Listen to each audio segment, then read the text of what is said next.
Assalamualaikum warahmatullahi wabarakatuh.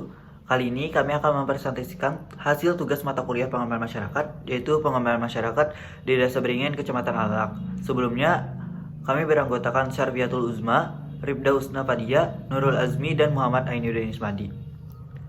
Adapun struktur pembahasan, yaitu ada 5 pembahasan. Yang pertama, gambaran umum wilayah. Yang kedua, kependudukan dan sosial budaya. Yang ketiga, sarana dan prasarana. Keempat, analisis kelembagaan. Yang kelima, arahan program pengembangan masyarakat. Yang pertama ada gambaran umum Kecamatan Alak dan juga Desa Beringin. Kecamatan Alalak memiliki luas 106,85 km kubik yang terbagi atas 15 desa dan 3 kelurahan, dengan kelurahan Berangas sebagai ibu kota kecamatan. Adapun batas administrasi Kecamatan Alalak yaitu sebelah utara Kecamatan Belawang, sebelah barat Kecamatan Anjir Muara, sebelah timur Kecamatan Manestana, dan sebelah selatan Kota Banjarmasin. Selanjutnya ada gambaran umum Desa Beringin. Desa Beringin itu merupakan salah satu desa yang berada di Kecamatan Alalak. Jadi desa ini terletak pada 3,2311 derajat lintang selatan dan 114,5718 derajat bujur timur, dengan luas wilayah 5,5 km yang terdiri dari 11 RT. Adapun batas administrasi Desa Beringin yaitu sebelah utara Desa Sungai Puting, sebelah barat Sungai Barito dan Kecamatan Anjir Muara, sebelah timur Desa Sungai Lumbah, sebelah selatan Kelurahan Berangas Barat. Selanjutnya ada fisik dasar. Yang pertama ada topografi. Jadi Desa Beringin ini memiliki topografi yang berkisar pada ketinggian 0,2 sampai 3 meter di atas permukaan laut dengan kemampuan kesuburan tanah yang dipengaruhi oleh pasang surut. Dua, ada hidrologi. Di Desa Beringin itu hidrologinya terdiri dari sungai-sungai kecil yang bermuara dari Sungai Barito. Adapun sungai tersebut dimanfaatkan oleh masyarakat sekitar untuk kegiatan MCK. Yang ketiga ada jenis tanah. Adapun jenis tanah di Desa Beringin itu terdiri dari jenis tanah aluvial dan organosol clay humus, yang mana keduanya ini sangat cocok untuk kegiatan pertanian. Sehingga Desa Beringin wilayahnya didominasi oleh pertanian. Selanjutnya ada klimatologi. Berikut ini adalah curah hujan di Kecamatan Alalak tahun 2019, yang mana paling tinggi itu terjadi di bulan April dengan 365,5 dan paling rendah terjadi pada bulan Agustus dengan 0. Jadi dari tabel di samping dapat diketahui bahwa rata-rata curah hujan di Kecamatan Alalak pada tahun 2019 sebesar 121,79 mm dengan hari hujan 10 hari. Selanjutnya ada kependudukan dan sosial budaya. Untuk jumlah penduduk di Desa Beringin pada tahun 2016 berjumlah 3.044 jiwa. Pada tahun 2017 berjumlah 3.080 jiwa. Pada tahun 2018 berjumlah 3.113 jiwa. Pada tahun 2019 berjumlah 3.117 jiwa. Sedangkan pada tahun 2020 berjumlah 3.191 jiwa. Selanjutnya ada jumlah penduduk menurut umur.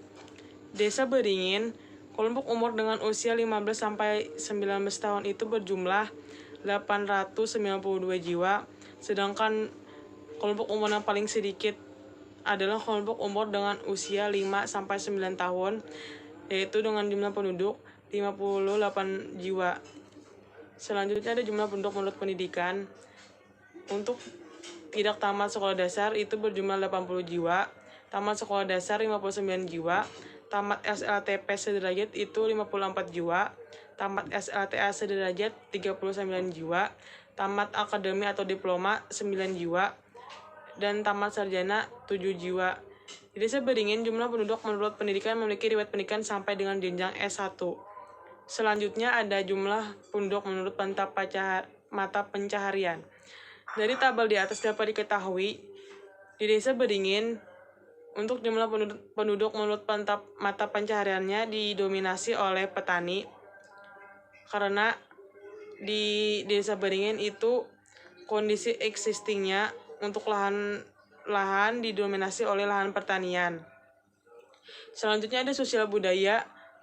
Yang pertama ada rukun kematian, yang kedua ada bergotong royong membuat rumah, yang ketiga ada tapung tawar, yang keempat ada bahan diban, yang kelima ada perkumpulan maulid habsi, yang keenam ada yasinan. Sarana dan prasarana. Yang pertama, sarana. Sarana yang terdapat di Desa Beringin salah satunya adalah sarana pendidikan. Sarana pendidikan di sana sudah cukup lengkap, mulai dari PAUD, SD, SLTP, dan SLTA. Di samping adalah peta titik sarana pendidikan di Desa Beringin dan foto kondisi existing sarana pendidikan di Desa Beringin. Kemudian yang kedua ada sarana kesehatan. Sarana kesehatan yang terdapat di desa tersebut salah satunya ada Poskesdes dan Posyandu. Berikut adalah peta lokasi sarana kesehatan di Desa Beringin dan foto kondisi existing sarana kesehatan. Kemudian yang ketiga ada sarana peribadatan. Mayoritas penduduk di sana banyak beragama Islam. Jadi tidak heran apabila banyak terdapat masjid maupun musola di setiap RT yang ada di desa tersebut. Berikut adalah peta titik sarana peribadatan yang ada di Desa Beringin. Yang keempat adalah sarana perkantoran. Sarana perkantoran yang terdapat di Desa Beringin ada kantor desa dan kantor dinas perhubungan, yaitu UPT pengujian kendaraan bermotor. Berikut adalah titik sarana perkantoran di Desa Beringin. Kemudian yang terakhir ada sarana perdagangan dan jasa. Untuk sarana perdagangan dan jasa biasanya banyak terdapat di sepanjang Jalan Ayani ataupun jalan utama di desa tersebut. Kemudian juga banyak terdapat warung-warung yang berada di depan rumah warga tersebut. Kemudian yang kedua ada prasarana. Salah satu prasarana yang terdapat di desa tersebut adalah jaringan jalan. Jaringan jalan terdapat beberapa ruas jalan dengan perkerasan berupa aspal, beton, batu, ataupun tanah. Jadi untuk jalan utama di desa tersebut memiliki perkerasan aspal. Berikut adalah peta jaringan jalan di Desa Beringin. Kemudian yang kedua ada jaringan listrik. Untuk jaringan listrik, di setiap rumah sudah 100% teraliri. Hal ini dapat dilihat dengan adanya tiang-tiang listrik yang berada di sepanjang jalan. Untuk jaringan listrik yang ada di desa tersebut, yaitu ada saluran udara tekanan menengah atau SUTM dan saluran udara tekanan rendah ataupun SUTR. Jadi di samping adalah peta jaringan listrik yang ada di Desa Beringin. Yang ketiga ada jaringan air bersih. Jaringan air bersih ataupun PDAM sudah terlayani, tetapi hanya beberapa rumah saja. Jadi, apabila rumah yang tidak menggunakan jaringan air pipa PDAM, maka akan menggunakan air sungai untuk kegiatan MCK. Selain untuk kegiatan MCK, sungai tersebut juga dimanfaatkan untuk drainase alami. Jadi, untuk konsumsi juga, masyarakat di sana membeli air isi ulang maupun air isi ulang keliling. Kemudian yang terakhir ada jaringan persampahan. Di desa tersebut masih belum terdapat TPS, sehingga masyarakatnya untuk penanganan sampahnya itu biasanya meletakkan sampahnya di depan rumah ataupun di belakang rumah dan membakarnya. Selanjutnya adalah analisis kelembagaan. Kelembagaan yang ada di Desa Beringin yaitu Badan Permusyawaratan Desa atau BPD, Kepengurusan Lembaga Pemberdayaan Masyarakat Desa atau LPMD, Pemberdayaan dan Kesejahteraan Keluarga atau PKK, Kelompok Sadar Wisata atau Pokdarwis, dan Gabungan Kelompok Tani atau Gapoktan. Dapat dilihat pada gambar, itu adalah struktur dan tata pemerintahan Desa Beringin. Yang pertama ada Badan Permusyawaratan Desa, yang mana anggota dari Badan Permusyawaratan Desa ini merupakan wakil dari penduduk desa yang pengisiannya dilakukan pemilihan secara langsung atau musyawarah perwakilan. Dalam Badan Permusyawaratan Desa ini terdapat beberapa fungsi dan tugas. Adapun beberapa tugas BPD yaitu menggali aspirasi masyarakat, yang kedua menampung, mengelola, menyalurkan dan menyelenggarakan aspirasi masyarakat, yang ketiga membentuk panitia pemilihan kepala desa, yang keempat menyelenggarakan musyawarah desa khusus untuk pemilihan kepala desa antar waktu. Adapun fungsi dari BPD ini adalah yang pertama membahas dan menyepakati rancangan peraturan desa bersama kepala desa, yang kedua menampung dan menyalurkan aspirasi masyarakat desa, dan yang terakhir adalah melakukan pengawasan kinerja kepala desa. Dapat dilihat pada gambar itu adalah struktur organisasi dari BPD yang terdiri dari ketua, wakil ketua, sekretaris, bidang penyelenggaraan, bidang pemberdayaan, bidang pembangunan desa, dan bidang pembinaan masyarakat. Yang kedua adalah Kepengurusan Lembaga Pemberdayaan Masyarakat Desa atau LPMD. LPMD ini merupakan mitra strategis di luar pemerintahan desa yang membantu dalam meningkatkan partisipasi dan pelayanan penyelenggaraan masyarakat desa. Di sini juga LPMD mempunyai beberapa fungsi maupun tugas. Sebelumnya, tujuan dibentuknya LPMD ini adalah untuk mewujudkan lembaga teknis yang merupakan mitra pemerintah desa dalam hal menyelenggarakan perencanaan, pelaksanaan, dan pengendalian kegiatan pemberdayaan masyarakat di bidang pembangunan. Adapun fungsi dari LPMD ini diantaranya adalah penampungan dan penyaluran aspirasi masyarakat dalam pembangunan fisik dan non-fisik seperti pelatihan jasa atau keterampilan. Yang kedua, peningkatan kualitas dan percepatan pelayanan pemerintah kepada masyarakat. Yang ketiga, penyusunan rencana, pelaksanaan dan pengendalian program-program pemberdayaan masyarakat. Yang keempat yaitu pelestarian dan pembangunan hasil-hasil pembangunan secara partisipatif. Adapun tugas dari LPMD ini adalah yang pertama, menyusun rencana pembangunan secara partisipatif melalui musrenbang dan melaksanakan, mengendalikan, memanfaatkan, memelihara dan mengembangkan pembangunan secara partisipatif.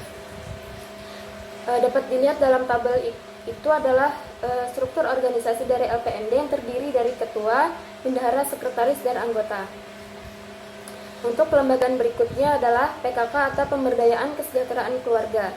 Program ini merupakan program yang digerakkan oleh para wanita dalam rangka membina, membentuk, serta membangun keluarga yang sejahtera. Di sini juga PKK memiliki fungsi dan tugas. Yang pertama fungsinya yaitu penyuluh, motivator, dan penggerak masyarakat agar mau dan mampu melaksanakan program-program PKK dan sebagai fasilitator, perencana, pelaksana, pengendali, pembina, dan pembimbing gerakan PKK. Adapun tugas dari PKK itu sendiri, yang pertama, menyusun rencana kerja PKK desa, yang kedua, menyuluh dan menggerakkan kelompok-kelompok PKK dusun, RT, RW, dan desa wisma agar dapat mewujudkan kegiatan yang telah disusun.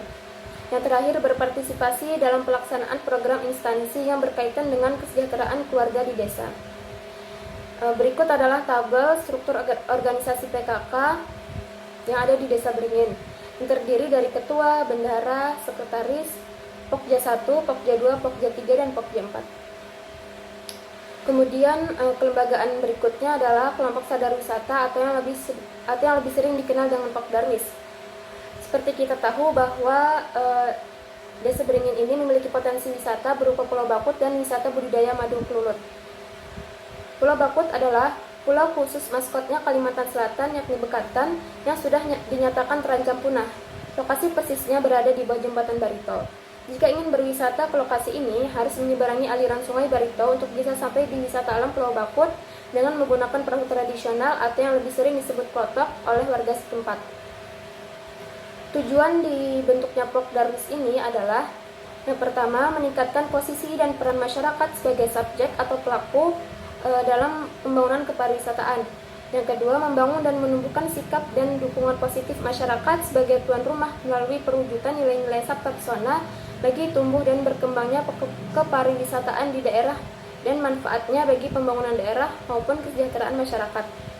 Kemudian fungsi dari Pokdarwis ini adalah sebagai penggerak sadar wisata dan sabta pesona di lingkungan wilayah destinasi wisata dan sebagai mitra pemerintah dan pemerintah daerah seperti kabupaten atau kota dalam upaya perwujudan dan pengembangan sadar wisata di daerah. Dapat dilihat dalam tabel itu adalah susunan kepengurusan Pokdarwis di Desa Beringin yang terdiri dari ketua, sekretaris, bendahara, seksi promosi, seksi usaha, dan seksi keamanan. Kemudian kelembagaan terakhir yang ada di Desa Beringin yaitu Gabungan Kelompok Tani atau yang lebih sering disebut dengan Gapoktan. Potensi pertanian di Desa Beringin adalah padi lokal dan jeruk. Padi tersebut merupakan padi tada hujan yang panen 1 kali dalam setahun. Penjualan padi dan jeruk masih di lingkup sekitar Kabupaten Barito Kuala seperti Kecamatan Anjir, Kota Banjarmasin, dan Kabupaten Banjar. Hasil padi dan jeruk tersebut biasanya diambil oleh pembeli itu sendiri. Tujuan dibentuknya Gapoktan adalah yang pertama untuk meningkatkan posisi tawar petani terhadap stakeholder dalam rangka meningkatkan daya saing usaha tani. Yang kedua, mempermudah petani dalam menggalang kerjasama dan kemitraan untuk membantu kepentingan ekonomi anggota pada khususnya dan masyarakat pada umumnya.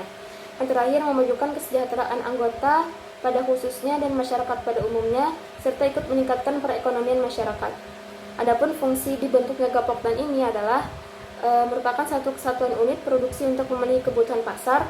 Yang kedua, penyediaan saprotan berupa pupuk subsidi, benih bersertifikat, pestisida, dan lainnya, serta menyalurkan kepada para petani melalui kelompoknya. Yang ketiga, penyediaan modal usaha dan menyalurkan secara kredit atau pinjaman kepada para petani yang membutuhkan. Yang keempat, melakukan proses pengolahan produk para anggota seperti penggilingan, pengolahan, pengepakan, dan lain-lain yang dapat meningkatkan nilai tambah. Yang terakhir, menyelenggarakan perdagangan, memasarkan atau menjual produk petani kepada pedagang atau industri. Dapat dilihat dalam tabel itu adalah beberapa kelompok tani yang tergabung di dalam Gapoktan Desa Beringin yang terdapat 13 kelompok. Selanjutnya ada subbab arahan program pengembangan masyarakat. Ada beberapa strategi yang dapat menjadi pertimbangan untuk dipilih dan kemudian diterapkan dalam pemberdayaan masyarakat. Yang pertama, menciptakan iklim, memperkuat daya dan melindungi. Yang kedua, memperkuat potensi atau daya yang dimiliki masyarakat. Yang ketiga, memberdayakan mengandung pola arti melindungi. Untuk arahan program pengembangan masyarakat, yang pertama ada sosialisasi atau pelatihan kepada masyarakat tentang pengolahan pangan berbahan jeruk. Contohnya ada olahan manisan dan sari jeruk, pembuatan selai jeruk, pembuatan masker wajah, dan sebagai alat pembersih perabotan rumah tangga. Yang selanjutnya ada campuran teh.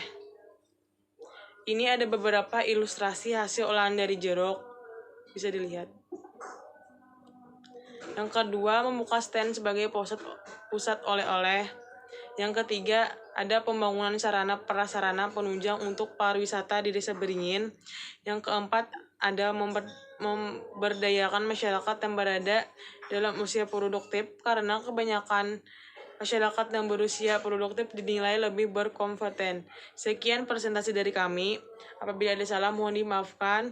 Wassalamualaikum warahmatullahi wabarakatuh.